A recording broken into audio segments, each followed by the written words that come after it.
So we'll look at another example in which we have the stat key output already provided. And looking at this table, we are comparing handedness, right, left, or both. So that's right-handed, left-handed, or ambidextrous, with profession. So over here we have several professions listed. So we're interested in the question of whether handedness and profession are associated. Our hypotheses are always pretty much the same. The null hypothesis is no association, but we need to say what the two variables are. So no association between handedness and profession.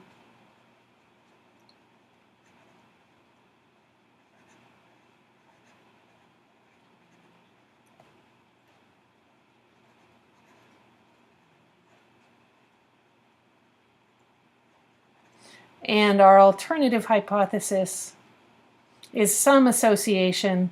It's implied at this point. If we just stop at some association, the rest is implied. We've already said what the two variables are.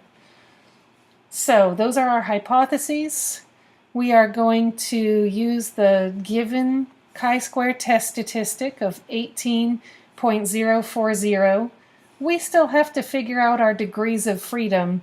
The number of rows here is 5, so 5 minus 1 times the number of columns here is 3, so 3 minus 1, that's going to give me 4 times 2, which is 8.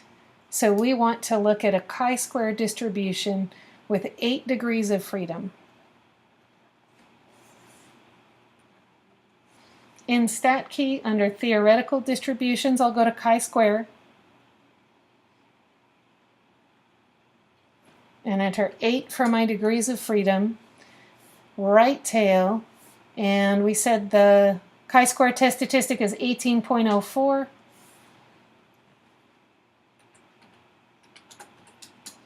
So it looks like we have a pretty small p-value here at 0.021. So we would reject at the 0.05 level, not at the 0.01 level. So this is strong evidence.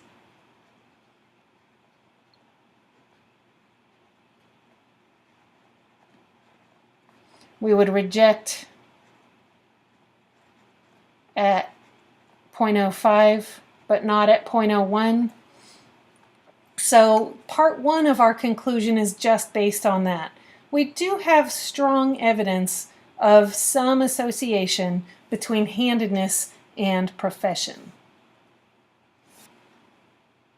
And here we can really start to see why we have a two-part conclusion. This part of our conclusion is not nearly as interesting as the second part. Where is that association to be seen? Well, let's just look for the largest contribution to chi-square in this table. We're looking at the blue numbers, or the numbers that are at the bottom of each cell.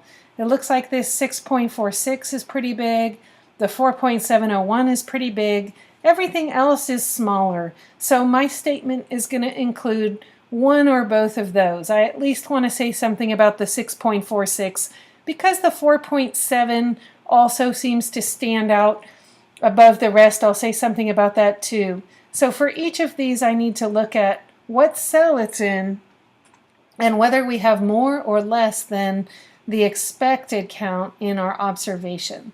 So let's look at orthopedic surgeon first. We observed 6 left-handed orthopedic surgeons. We expected to see 14.2. What this tells us is that left-handed people tend not to go into orthopedic surgery, right?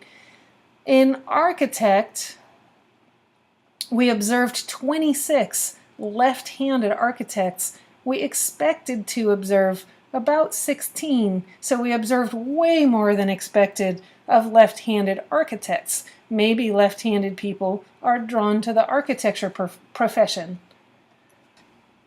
So I added the note that both of these contribute the most to the chi-square test statistic. For clarity, we need to make sure that we do comment on the ones that contribute the most to the chi-square test statistic, But this part of the conclusion isn't totally necessary to state because it is a little bit technical and wouldn't necessarily be understood by somebody who hasn't taken a statistics course.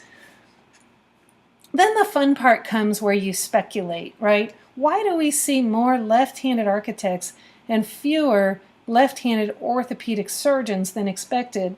Well, it's really anyone's best guess. This is an observational study, right? It's possible that that orthopedic surgeons maybe just end up becoming ambidextrous or right-handed because of the fact that it's so hard to find those surgical tools for left-handed people.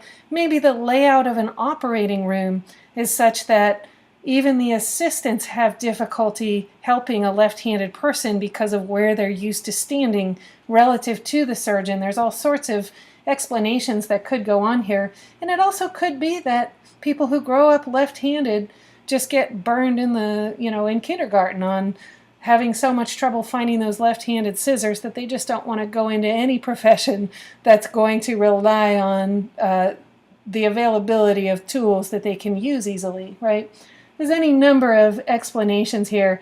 And for architects, that one is just as open. There certainly is a lot of speculation that left-handed people tend more to go towards left-brained activities and creative different kinds of thinking professions and activities. So it's possible that architecture engages enough of that creativity that that left-handed people think a little bit differently and maybe are better at it or are more drawn to it, right? It's really hard to know. Maybe it's just all of those people would have been orthopedic surgeons if they had been right-handed and architecture was their next choice, right? It being an observational study leaves the interpretations wide open, but it sure is interesting to think about.